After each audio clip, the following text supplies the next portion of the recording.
حي على الصلاة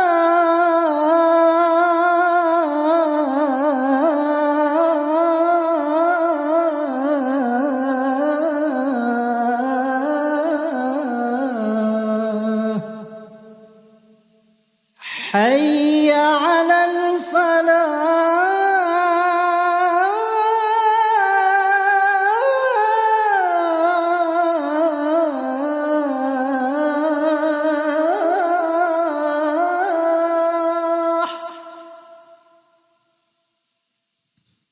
حي على الفلاح.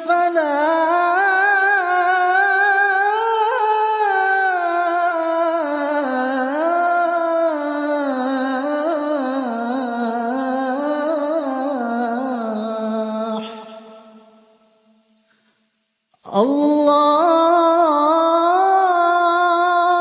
أكبر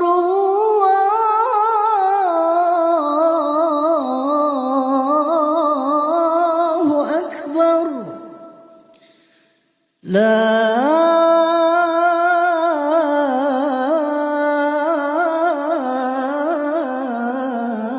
إله إلا الله.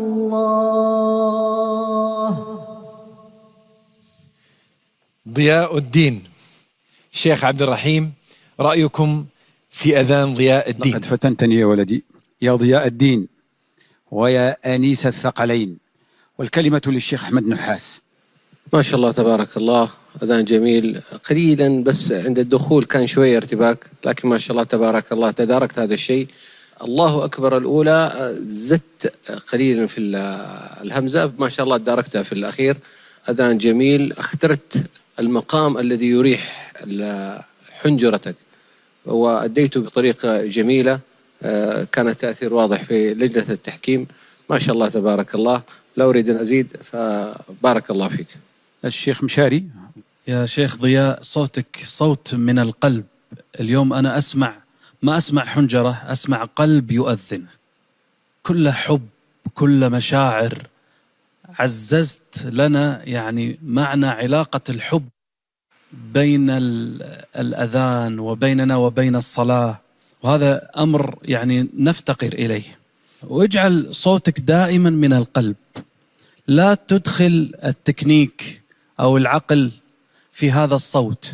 لما فكرت أنك تقفز في العوالي خانك الصوت. في البدايات أرى يعني أنك تحقق